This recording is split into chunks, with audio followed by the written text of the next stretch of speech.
Hi hello ನಮಸ್ತೆ. ಇವತ್ತು ಏನು ರೆಸಿಪಿ ಅಂತಂದರೆ ಕೋಕೋನಟ್ ರೈಸ್ ಮಾಡೋಣ. ಕೋಕೋನಟ್ ರೈಸ್ ಮಾಡಬೇಕಾದ್ರೆ ಏನೇನು ಹಾಕಬೇಕು, ಏನೇನು ಇಂಗ್ರೀಡಿಯೆಂಟ್ಸ್ ಅಂತ ಅಂದ್ಬಿಟ್ಟು ಹೇಳ್ತಾ ಹೋಗ್ತಾ ಇರ್ತೀನಿ. ಹಾಗೂ ನಿಮಗೆ ಈ ವಿಡಿಯೋ ಇಷ್ಟ ಆದಲ್ಲಿ ದಯವಿಟ್ಟು ಸಬ್ಸ್ಕ್ರೈಬ್ ಮಾಡ್ಕೊಳ್ಳಿ ಹಾಗೂ ಬೆಲ್ ಐಕಾನ್ನ ಕ್ಲಿಕ್ ಮಾಡೋದನ್ನ ಮರಿಬೇಡಿ ಫ್ರೆಂಡ್ಸ್. ಬನ್ನಿ ಫ್ರೆಂಡ್ಸ್, ಶುರು ಮಾಡೋಣ. ನೀವು ಕೂಡ ರುಚಿ ನೋಡಿ. ನಾನು ಫುಲ್ ಕೋಕೋನಟ್ ತೊಗೊಂಡಿಲ್ಲ, ಅರ್ಧ ಕೋಕೋನಟ್ ತೊಗೊಂಡು ಕಟ್ ಮಾಡಿ ಇಟ್ಕೊಂಡಿದ್ದೀನಿ ಈ ಥರ ಸಣ್ಣ ಸಣ್ಣದಾಗೆ. ಇವಾಗ ಮಿಕ್ಸಿ ಜಾರಿಗೆ ಹಾಕೋಣ. ಮಿಕ್ಸಿ ಜಾರಿಗೆ ಹಾಕ್ಕೊಂಡು ಹಸಿಮೆಣ್ಸಿನ್ಕಾಯಿ ಒಂದು 5 ಹಸಿಮೆಣ್ಸಿನ್ಕಾಯಿ ಹಾಕ್ತಾಯಿದ್ದೀನಿ. ಮತ್ತು ಒಂದು ಸ್ವಲ್ಪ ಖಾರ ನಿಮಗೆ ಬೇಕಂದರೆ ನೋಡಿಕೊಂಡು ಹಾಕ್ಕೊಳ್ಳಿ ಫ್ರೆಂಡ್ಸ್. ನಿಮಗೆ ಖಾರ ಬೇಕಂದರೆ ಖಾರ ಇರಲಿ. ಮತ್ತು ಒಂದು 4 ಬೆಳ್ಳುಳ್ಳಿ, ಒಂದು ಸ್ವಲ್ಪ ಶುಂಠಿ ಹಾಕ್ತಾಯಿದ್ದೀನಿ. ಆಮೇಲೆ ಒಂದು ಸ್ವಲ್ಪ ಕೊತ್ತಂಬರಿ ಸೊಪ್ಪು, ಇದನ್ನೆಲ್ಲ ಹಾಕ್ಕೊತ ನೀರು ಸ್ವಲ್ಪ ಹಾಕ್ಕೊಂಡು ರುಬ್ಕೊಳ್ಳಿ, ಗ್ರೈಂಡ್ ಮಾಡ್ಕೊಳ್ಳಿ ಫ್ರೆಂಡ್ಸ್. ತುಂಬ ರುಚಿಯಾಗಿರುತ್ತೆ ಹಾಗೂ ಈಸಿ ರೆಸಿಪಿ, ಇದನ್ನು ಹೇಳ್ಬೋದು. ತಿಂಡಿ ಬ್ರೇಕ್ಫಾಸ್ಟಿಗೆಲ್ಲ ಸೂಪರಾಗಿರುತ್ತೆ. ಮಿಕ್ಸಿ ಜಾರಿಗೆ ನೀವು ಹಾಕ್ಕೊಂಡು ಚೆನ್ನಾಗಿ ನುಣ್ಣಗೆ ಪೇಸ್ಟ್ ಥರ ರುಬ್ಕೊಳ್ಳಿ. ಅದಾದಮೇಲೆ ನೆಕ್ಸ್ಟು ಪಾತ್ರೆನ ಇಡಿ. ಪಾತ್ರೆಗೆ ಸ್ವಲ್ಪ ಎಣ್ಣೆ ಹಾಕಿ, ಸ್ವಲ್ಪ ಬಿಸಿ ಆದಮೇಲೆ ಎಣ್ಣೆ ಒಂದು 2-3 ಸ್ಪೂನ್ ಎಣ್ಣೆ ಹಾಕ್ಕೊಳ್ಳಿ. ಅದಾದಮೇಲೆ ಒಗ್ಗರಣೆಗೆ ರೆಡಿ ಮಾಡ್ಕೊಳ್ಳಿ. ಸಾಸಿವೆ ಒಂದು 2 ಸ್ಪೂನ್ ಸಾಸಿವೆ ಹಾಕಿ. ನಾನು ಇಬ್ಬರಿಗೆ ಅಂತ ಮಾಡ್ತಾ ಇರೋದು. ನೀವು ಜಾಸ್ತಿ ಜನಕ್ಕೆ ಮಾಡ್ಕೊಬೇಕು ಅಂತಂದರೆ ಇನ್ನೂ ಒಂದು 3 ಸ್ಪೂನ್ ಎಕ್ಸ್ಟ್ರಾ ಎಣ್ಣೆ ಹಾಕಿ, ಒಂದು ಸ್ವಲ್ಪ ಜಾಸ್ತಿ ಸಾಸಿವೆ ಹಾಕಿ, ಆಮೇಲೆ ಇನ್ನೊಂದು ಸ್ವಲ್ಪ ಅರ್ಧ ಸ್ಪೂನು ಜೀರಿಗೆ ಹಾಕ್ಕೊಳ್ಳಿ ನೋಡ್ಕೊತ. ಆಮೇಲೆ ಸೀದಿಸ್ಕೊಂಬೇಡಿ, ಲೋ ಫ್ಲೇಮಲ್ಲೇ ಇಟ್ಕೊಂಡು ಇದು ಮಾಡ್ಕೊಳ್ಳಿ. ಅದಾದಮೇಲೆ ತಕ್ಷಣ ನೀವು ಕಡಲೆಬೀಜ, ಒಂದು ಸ್ವಲ್ಪ ಕಡಲೆಬೀಜ ಹಾಕ್ಕೊಂಡು ಸ್ವಲ್ಪ ಫ್ರೈ ಆಗಲಿ. ಆಮೇಲೆ ಒಂದು 5 ಬ್ಯಾಡಗಿ ಮೆಣಸಿನ್ಕಾಯಿ ಹಾಕಿ, ಸ್ವಲ್ಪ ಖಾರ ಸ್ಪೈಸಿ ಇರಲಿ ಅಂತ. ಅದಾದಮೇಲೆ ನೆಕ್ಸ್ಟು ಕರಿಬೇವು ಸೊಪ್ಪು ಇದ್ದರೆ ಒಂದು 4-5 ಕಡ್ಡಿ, ಅದೊಂದೆಲ್ಲ ಸ್ವಲ್ಪ ಹಾಕಿ ಒಂದು ಸ್ವಲ್ಪ ಒಗ್ಗರಣೆ ಚಿಟಪಿಟ ಅಂತ ಅನ್ನಲಿ ಸ್ವಲ್ಪ ಫ್ರೈ ಮಾಡಿ ಚೆನ್ನಾಗೆ. ಇದ್ರ ಜೊತೆ ಹಿಂಗೆ ಹಾಕ್ಕೊಳ್ಳಿ. ಹಿಂಗೆ ಏನಕ್ಕೆ ಹಾಕಬೇಕು ಅಂತಂದರೆ ಒಳ್ಳೆಯದು.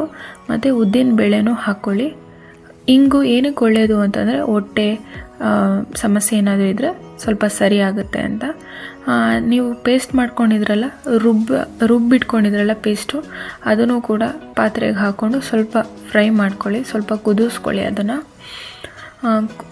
ಸ್ವಲ್ಪ ಚೆನ್ನಾಗೆ ಫ್ರೈ ಆಗಲಿ ಚೆನ್ನಾಗೆ. ಒಂದು 5 ನಿಮಿಷನೋ 10 ನಿಮಿಷನೂ ಸ್ವಲ್ಪ ಬಾಡಿಸಿ ಫ್ರೈ ಮಾಡಿ ಚೆನ್ನಾಗಿ ಸ್ವಲ್ಪ ಕುದ್ದಾದ್ಮೇಲೆ ಗಿಲ್ಟ್ ಏನಾದರೂ ಕಮ್ಮಿ ಇದ್ದರೆ ಒಂದು ಸ್ವಲ್ಪ ಎಕ್ಸ್ಟ್ರಾ ಸಾಲ್ಟ್ ಹಾಕ್ಕೊಳ್ಳಿ. ಸ್ವಲ್ಪ ಚೆನ್ನಾಗಿ ಒಂದು 5-10 ನಿಮಿಷ ಚೆನ್ನಾಗಿ ಬಾಯ್ಲ್ ಆಗಲಿ. ಬಾಯ್ಲ್ ಆದ ತಕ್ಷಣವೇ ಇವಾಗ ಇದು ರೆಡಿಯಾಗಿದೆ. ನೀವು ಬಿಸಿಯನ್ನು ಮಾಡ್ಕೊಂಡಿರ್ತೀರಲ್ಲ, ಅದನ್ನು ಸ್ವಲ್ಪ ಹಾರಿಸ್ಕೊಂಡು ಆಮೇಲೆ ಇದಕ್ಕೆ ಹಾಕಿ ಇವಾಗ ಸ್ಟವ್ ಆಫ್ ಮಾಡಿ ಸಾಕು, ಬಾಯ್ಲ್ ಆಗಿರೋದು. ಆಮೇಲೆ ನಿಮ್ಗೆ ಎಷ್ಟು ಬೇಕೋ, ಎಷ್ಟು ಪ್ರಮಾಣ ಬೇಕೋ ಅಷ್ಟು ನೋಡಿಕೊಂಡು ಅನ್ನನ ಚೆನ್ನಾಗಿ ನೋಡಿಕೊಂಡು, ಎಷ್ಟು ಜನಕ್ಕೆ ನೀವು ಕಲಿಸ್ಕೊತಾ ಇದ್ದೀರಾ, ಎಷ್ಟು ಜನ ಇದ್ದಾರೆ ಅಂತ ನೋಡಿಕೊಂಡು ಕಲಿಸ್ಕೊಳ್ಳಿ. ಚೆನ್ನಾಗಿ ಮಿಕ್ಸಪ್ ಮಾಡಿ, ಅನ್ನಗೊಂದು ಸ್ವಲ್ಪ ನೀಟಾಗಿ ಚೆನ್ನಾಗಿ ಫುಲ್ಲು ಪೂರ್ತಿ ಮಿಕ್ಸ್ ಮಾಡಿ ಸ್ವಲ್ಪ ಕಲಸಿ.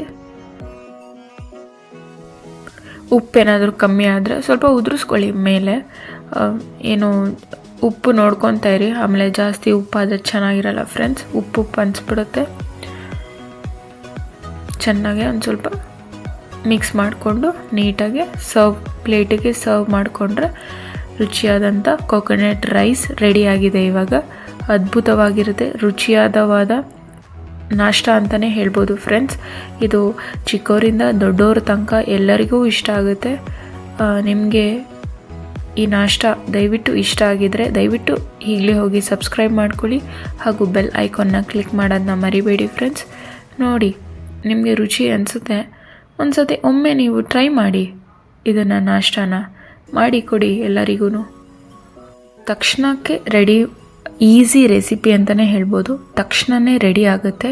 ಇವಾಗ ಸಂಬಂಧಿಕರು ನೆಂಟರು ಎಲ್ಲ ಮನೆಗೆ ಬಂದುಬಿಟ್ಟಿರ್ತಾರೆ, ಬರೀ ತೆಂಗಿನಕಾಯಿ ಮತ್ತು ಹಸಿಮೆಣ್ಸಿನ್ಕಾಯಿ ಸ್ವಲ್ಪ ಐಟಮ್ಸ್ಗಳಿರುತ್ತೆ. ಏನಪ್ಪ ಮಾಡ್ಕೊಳ್ಳೋದು, ಏನು ತಿಂಡಿ ಮಾಡೋದು ಅಂತಂದರೆ ಸಡನ್ನಾಗಿ ಕ್ವಿಕ್ಕಾಗಿ ಅರ್ಜೆಂಟಾಗಿ ಮಾಡಬೇಕು ಅರ್ಜೆಂಟಾಗಿ ಮಾಡೋ ತಿಂಡಿ ಬ್ರೇಕ್ಫಾಸ್ಟ್ ಇದು. ಆ್ಯಕ್ಚುಲಿ ಹೇಳಬೇಕು ಅಂತಂದರೆ ಕ್ವಿಕ್ಕಾಗಿ ಈಸಿ ರೆಸಿಪಿ, ಸ್ವೀಟಾಗೆ ಸಖತ್ತಾಗಿರುತ್ತೆ, ತಿಂತಾಯಿದ್ದೆ ರುಚಿಕರವಾಗಿರುತ್ತೆ ಫ್ರೆಂಡ್ಸ್.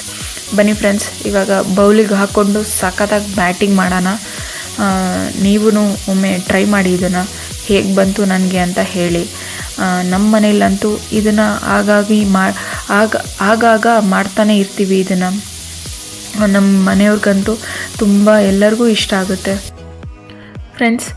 ನೋಡಿದ್ರಲ್ಲ ಎಷ್ಟು ಈಸಿ ಅಂತ, ಇದು ಎಷ್ಟು ಬೇಗ ಚಕ್ ಅಂತ ಅಡುಗೆ ಮಾಡ್ಕೊಬೋದು ಬ್ರೇಕ್ಫಾಸ್ಟ್ ಅಂತ. ತುಂಬ ಸಖತ್ತಾಗಿರುತ್ತೆ, ರುಚಿಯಾಗಿರುತ್ತೆ. ಒಮ್ಮೆ ನೀವು ಟ್ರೈ ಮಾಡಿ ಹಾಗೂ ಕಮೆಂಟ್ ಮಾಡಿ ಹೇಳಿ ಹೇಗೆ ಬಂತು ಅಂತ ರುಚಿ.